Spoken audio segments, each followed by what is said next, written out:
Soy Mauricio Herrera, director del Semanario Universidad, y les doy la bienvenida a su programa Puntos de Vista, donde profundizamos en los temas de portada del Semanario Universidad de esta semana. En esta ocasión, usted puede leer: presidente de Soresco amenazó a Recope con sanciones. El Consejo Nacional de Vialidad gastó 12.400 millones de colones en malos arreglos de vías. Además, la temporada de ópera terminó con críticas positivas. Se inician los cursos libres en la Universidad de Costa Rica y Otón Solís admite: mi estilo no moviliza masas para una victoria, dice él. En esta ocasión, en el Semanario Universidad, además tenemos una novedad, porque salimos con dos portadas, debido a que teníamos dos temas muy fuertes para esta semana. Era imposible decidirnos uno u otro y decidimos usar nuestra contraportada como portada para un tema adicional que precisamente vamos a tratar en esta ocasión con nuestra invitada, Ana Karina Celedón, directora de Estudios Económicos de la Defensoría de los Habitantes.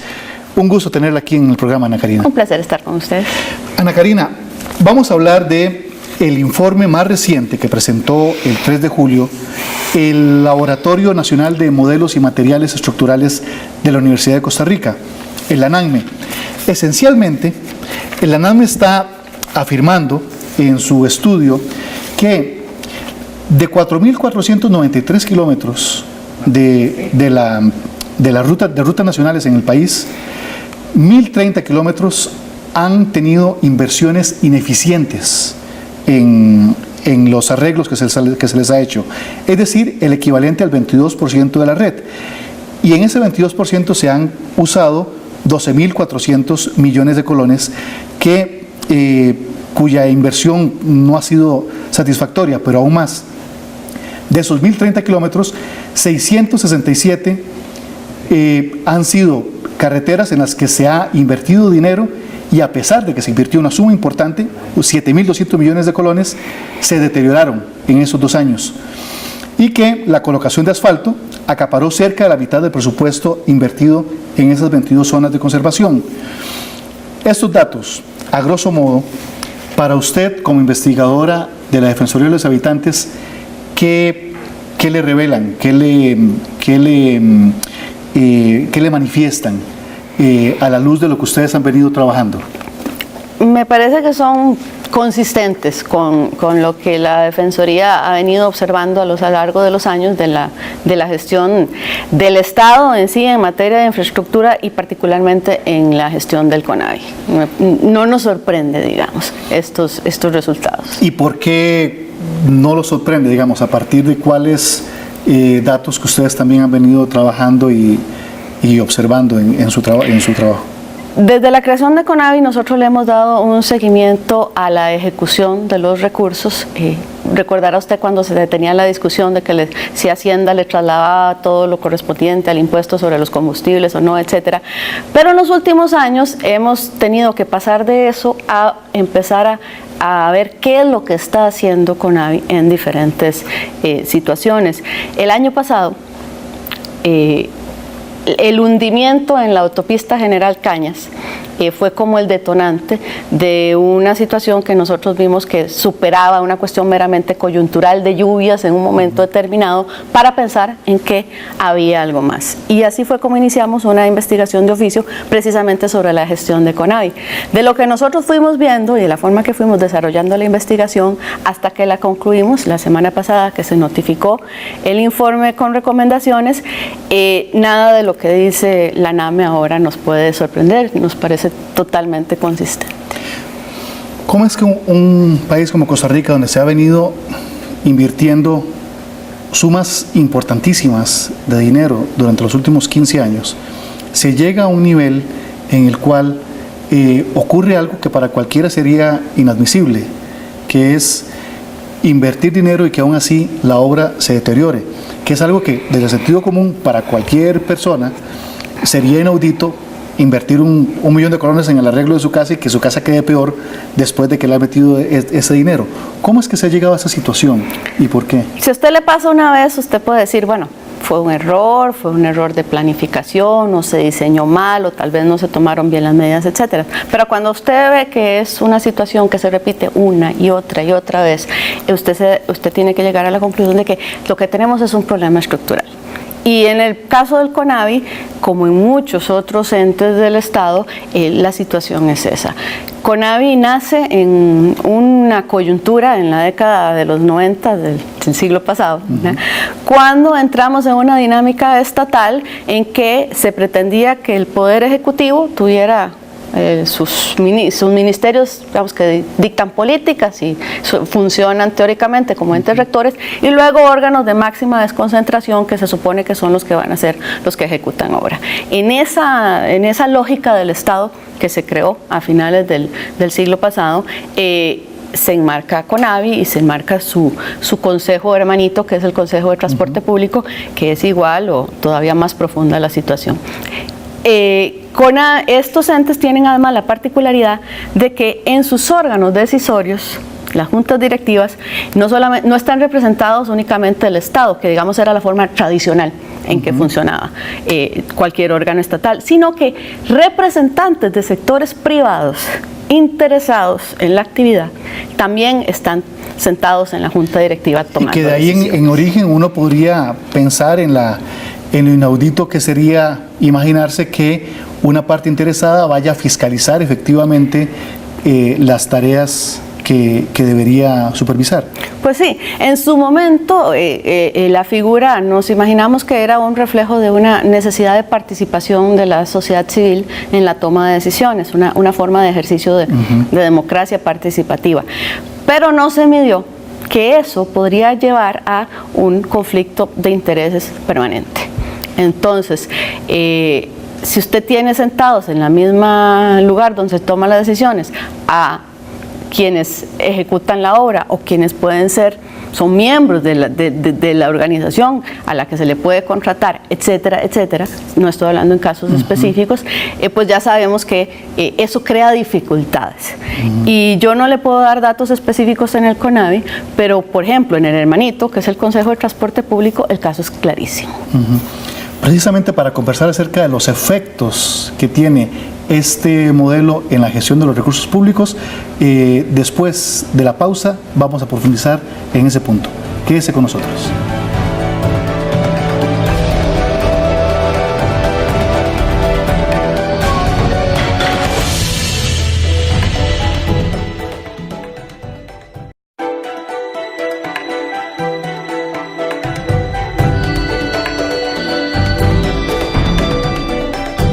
Hola, gracias por permanecer con nosotros en su programa Puntos de Vista. En esta ocasión nos acompaña Ana Karina Celedón, directora de Estudios Económicos de la Defensoría de los Habitantes, y hablamos acerca de la inversión ineficiente de 12.400 millones de colones en nuestras vías durante los últimos 2 años, según el laboratorio LANAME de la Universidad de Costa Rica. Doña Ana Karina, ¿cómo este modelo, digamos, de los consejos, especialmente del Consejo Nacional de Vialidad, impacta en el uso ineficiente de los recursos o incluso en el desperdicio de muchos de ellos? Cuando nosotros estábamos definiendo cuál iba a ser la estrategia de investigación para lo que decidimos entrar el año pasado, tomamos como punto de partida los estudios que a lo largo de unos 6 o 7 años había hecho la Contraloría General de la República sobre la gestión de CONAVI. A partir de ahí fuimos viendo cómo la Contraloría encuentra deficiencias en la gestión administrativa que, amarradas, puestas todas juntas, le explican a ustedes esas cifras y esa contradicción entre por qué se gasta tanto dinero y no se ve en las calles o se hacen arreglos a medias, etcétera, como lo dijo la NAME. Se encontró de todo, desde que el cartel de licitación dice una cosa, pero en CONAVI terminó aceptándose la obra con otras condiciones, hasta que se paga la obra aunque no esté terminada. Bueno, entonces, esa suma de cosas nos explican perfectamente qué es lo que está pasando. Y el tema es que esta cuestión es una cuestión estructural, es un modelo de gestión, probablemente tenemos insuficiente capacidad administrativa, lo viene diciendo, no lo está inventando la Defensoría, ya se había dicho en varias oportunidades, y además de eso, una incapacidad bastante profunda de fiscalización de la obra, con la tremenda situación de que no solo el CONAVI no hace obra, la contrata, sino que además contrata la fiscalización de la obra. Entonces CONAVI tiene no solo al sector privado haciendo la obra, sino también fiscalizando lo que se está haciendo. Pero además, el CONAVI, lo ponemos en nuestro trabajo, ¿verdad? Tiene el país dividido en 22 zonas de conservación, que fueron adjudicadas en contratos de mantenimiento vía las 5 empresas, donde una de ellas, Constructora Hernán Solís, obtuvo 13 de los 22 contratos. ¿Cómo opera en la práctica la fiscalización de estas empresas a las que se les ha adjudicado una cantidad importante de zonas de conservación y que han recibido cantidades realmente enormes de fondos públicos, en el entendido de que, por ejemplo, solamente en el caso de Hernán Solís, de los 667 kilómetros que se deterioraron, 377 kilómetros estuvieron a cargo de esta empresa, donde se invirtieron 4.178 millones de colones. Bueno, es casi como inexplicable, ¿verdad? En realidad, la lógica diría que si una empresa me quedó mal una vez, yo no la vuelvo a contratar.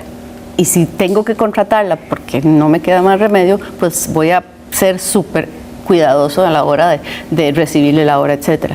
Pero bueno, esas cifras son muy contundentes y demuestran sí que es esa laxitud que tiene no solo CONAVI, el Estado costarricense en general cuando se trata de fiscalizar al sector privado. Usted comentaba ahora que uno es el escenario cuando una situación ocurre una vez, y es muy diferente cuando una situación ocurre una y otra vez. Si a cualquiera de nosotros en nuestras casas alguien llega y nos hace un arreglo y la casa queda peor de lo que estaba inicialmente, obviamente vamos a ver qué hacemos en ese momento de inmediato.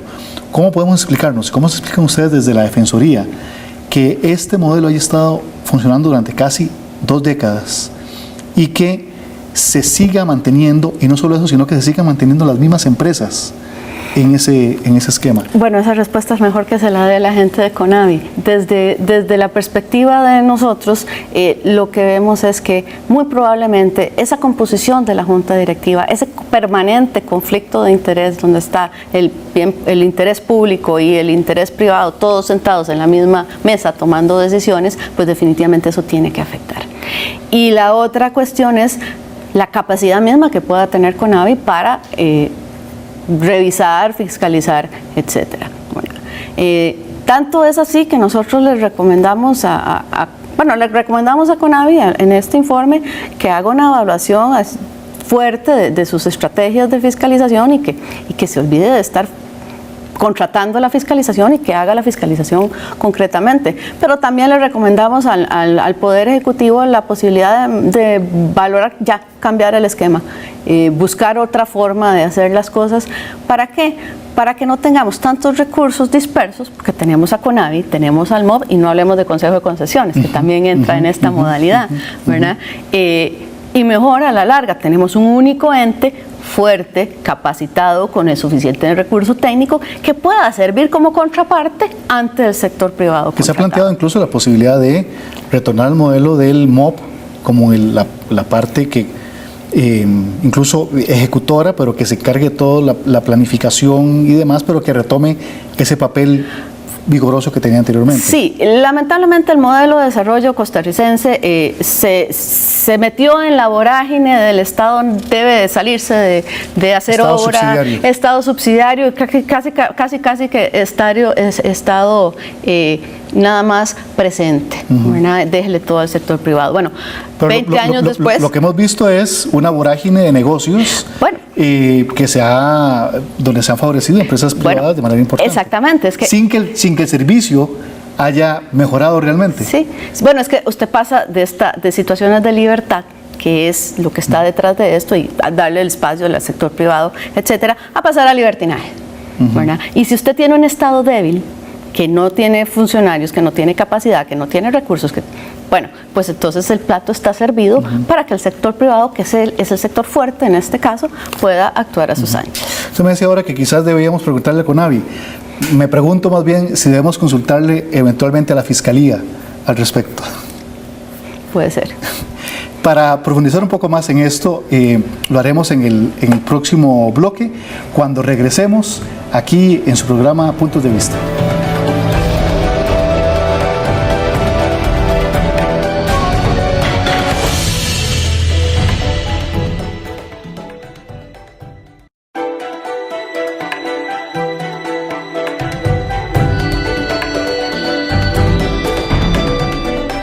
Gracias por permanecer con nosotros en el programa Puntos de Vista.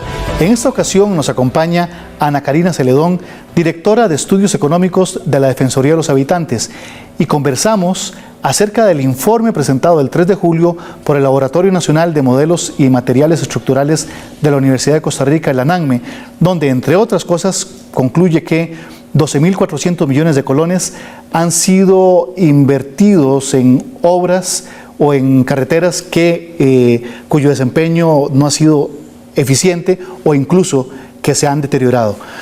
Ana Karina, en un informe muy reciente de la Defensoría de los Habitantes, presentado el 24 de junio pasado, dentro de los hallazgos, dice la Contraloría, y lo cito textualmente: la falta de sanciones a los responsables de la administración y ejecución de los recursos del CONAVI, a pesar del incumplimiento de deberes, los pagos injustificados y en exceso, el desacato a lo establecido en los carteles de licitación, etcétera, solo sirve para fomentar el desvío y desperdicio de recursos fiscales a destinos distintos de aquellos para los cuales el contribuyente los entregó y al encarecimiento de la obra.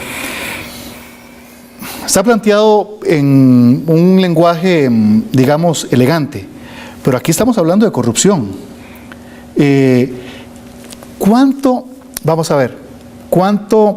de esto que ustedes han encontrado ha sido detectado también por otras instituciones, y qué se ha hecho al respecto para que simplemente no permanezca, no prosiga esta impunidad? Bueno, precisamente esa fue una de las grandes sorpresas cuando nosotros realizamos esta investigación. Nosotros partimos de los informes que había hecho la Contraloría a lo largo de 6 o 7 años, y consistentemente nos encontramos que la Contraloría, muy acuciosa, señala que ha pasado situaciones de esto, del otro, aquí o allá. Pero ante la pregunta, ¿cuántos procedimientos administrativos se hicieron? Si se hicieron denuncias penales, si está en curso algún tipo de investigación para establecer responsabilidades, y si a alguien se le cobró por la plata que se perdió, por ejemplo, la respuesta es no se está haciendo nada de eso. Todavía le preguntamos al CONAVI si ellos habían abierto alguna investigación específica, y nos dijo no, porque la Contraloría no nos ordenó. Entonces, aquí, y esta no es la primera vez que la Defensoría se encuentra situaciones de esta naturaleza. Lo que hemos venido observando es que la Contraloría hace muy buenos estudios técnicos, muy detallados, muy precisos, pero falla a la hora de darle seguimiento a sus propias disposiciones, y encontramos un vacío tremendo en materia de responsabilidad. ¿Y qué es lo que pasa? Bueno, que la regañadita, por decirlo así, no es suficiente, ¿verdad? No es suficiente que ya llevamos casi 2 décadas viendo reiteradamente el mismo problema. Exactamente. Tenemos la esperanza que con la investigación de la Ruta 1856, que la Contraloría está realizando y a la cual pues no hemos tenido acceso porque la Contraloría mantiene la confidencialidad de sus procesos hasta el final, esperamos que aquí haya una situación diferente, pero de lo que hemos visto hacia atrás, la constante es esa. En términos muy simples, no pasa nada. Y son unas nalgaditas. Pues sí, y ya, ¿verdad? Y también hay que ver otra cosa, que el presidente ejecutivo renuncie para no hablar de otro caso, pero que el presidente ejecutivo renuncie porque se cometieron errores importantes es totalmente insuficiente y a la larga es hasta intrascendente. Ese no es el punto, ¿verdad? El punto es el modelo. El punto es el modelo. El punto es qué pasó con esas platas que se perdieron, que se utilizaron mal, que se pagaron de mal. ¿Quién asume la responsabilidad por toda esa plata que se desperdició? El ordenamiento jurídico costarricense da todos los instrumentos para que a nivel administrativo, usted, funcionario público, cometió un error, hizo incurrir a la administración en un gasto injustificado, páguelo de su bolsillo. Porque incluso en el tema de carreteras ocurre una situación que para todos sería bastante absurda en la vida cotidiana, y es que una empresa pone, digamos, cantidad de asfalto bajo la lluvia que no sirve. Eso evidentemente a los meses va a estar lavado, va a haber un problema allí, y se le vuelve a contratar a la misma empresa la reparación de esa obra que ha quedado defectuosa. Entonces se les está premiando por el trabajo mal hecho, y eso se sigue repitiendo año con año, década tras década. Sí, pero además, ¿dónde estaba el ingeniero fiscalizador? Digamos que porque también hay que reconocer que el mercado de la industria de la construcción vial es relativamente limitado, entonces tampoco, estoy segura de que tampoco hay muchas opciones para poder decir ya esta no porque se porta mal, vamos para acá, ¿verdad? Eso también hay que tenerlo claro. Pero, ¿y ese ingeniero que estaba supervisando? ¿Quién paga esos errores, verdad? Y eso es algo en lo que la Defensoría estamos tratando mucho de insistir, en que en el momento en que 2 o 3 funcionarios tengan que sacar de su peculio, aunque sea un pedacito de lo que la administración perdió, la cosa va a cambiar. En ese párrafo ustedes hablan de incumplimiento de deberes, pagos injustificados y en exceso, desacato a lo establecido en los carteles de licitación. Eso se acerca muchísimo a figuras penales. ¿Puede ser? ¿A quién le corresponde plantear la acusación correspondiente ante esas actuaciones que estarían tipificadas en el Código Penal? De los hallazgos de este informe, que se basan en la Contraloría, le hubiera correspondido a la Contraloría hacerlo, pero no se hizo. ¿Qué recomendaciones hacen ustedes acerca de lo que es el papel de la Contraloría? ¿Qué tiene que hacer para modificar y tener un papel más activo precisamente para atender este tipo de asuntos y parar la fiesta de una vez por todas? Echar mano de lo que la ley le permite hacer. Es que la Contraloría tiene, bueno, si nosotros en la Defensoría tuviéramos las potestades que tiene la Contraloría, bueno, ¿verdad? Pero esa no es nuestra función. La función contralora es de la Contraloría, y ahí la ley, el ordenamiento, la ley de control interno le da todos los instrumentos jurídicos para llevar las cosas hasta las últimas consecuencias. Si no se llevan, el problema está en otro lado, pero de que tiene las armas, las tiene. Y a partir de estos informes, ¿qué esperaría usted que se modificara y que debiera cambiar, por lo menos en el corto plazo, más allá de lo que es el papel de la Contraloría? Como mínimo, yo esperaría que CONAVI acepte las recomendaciones, que no nos pongamos a discutir ¿verdad? En una discusión sin sentido, y que se haga una verdadera evaluación de la gestión de CONAVI, particularmente desde el punto de vista de fiscalización.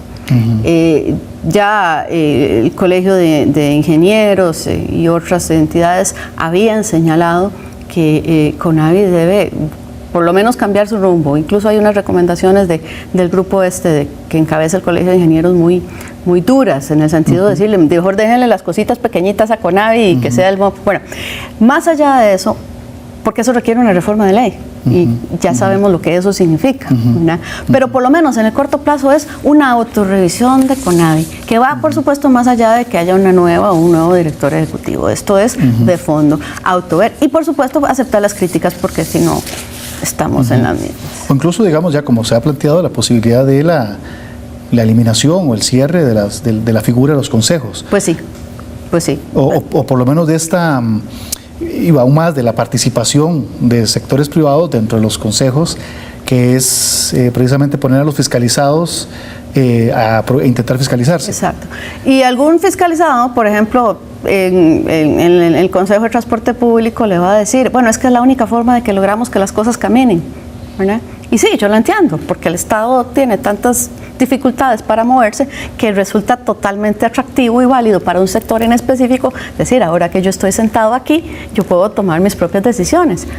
Pero normalmente sus propias decisiones no van a ser coincidentes con el bien común, y ahí es donde entramos en contradicción. La verdad es que sí, si por nosotros fuera, eliminamos los consejitos y volvemos al viejo modelito tradicional del ministerio, es el que encabeza todo. De todas formas lo vamos a hacer más barato. Y al final, posiblemente en la práctica, hasta las obras queden mejor. Hay quienes recuerdan todavía, digamos, en un modelo viejo, pero que obras que se hacían y que duraban 30, 40, 50, hasta 100 años, donde el Estado de una forma muy activa había... Pero estábamos ante otra visión de Estado, ¿verdad? A la que no necesariamente tenemos que regresar tal cual estábamos en los años 40. Estamos en el siglo XXI, las condiciones son otras, etcétera. Pero ese constante desmantelamiento del Estado y terminar dejándolo, de ser un árbol grandote, dejarlo en una ramita, es lo que nos tiene así. Ustedes habían hecho un informe anteriormente también relacionado con, bueno, han trabajado mucho en eso, pero han emitido otro informe relacionado con el tema de infraestructura y carreteras. ¿Qué seguimiento se le dio de eso y cuánto de lo que allí recomendaron se llegó a cumplir? De carreteras este es el más, como el más integral. Sí, teníamos otros como casitos específicos. Recuerdo cuando se cayó el puente allá en Turruares, ¿verdad? Pero digamos, es como reúne todo y precisamente nace así, porque cuando vimos está pasando esto, pasa lo 1856, se hace el hueco en la General Cañas y le encontramos ese denominador común. ¿Cuál es? Conavi. Muy bien, Ana Karina, le agradecemos muchísimo su presencia en nuestro programa. Ha sido realmente muy ilustrativo y a ustedes los invitamos a que nos acompañen en un nuevo programa de Puntos de Vista aquí en su canal 15 de la Universidad de Costa Rica la próxima semana. Que la pasen bien.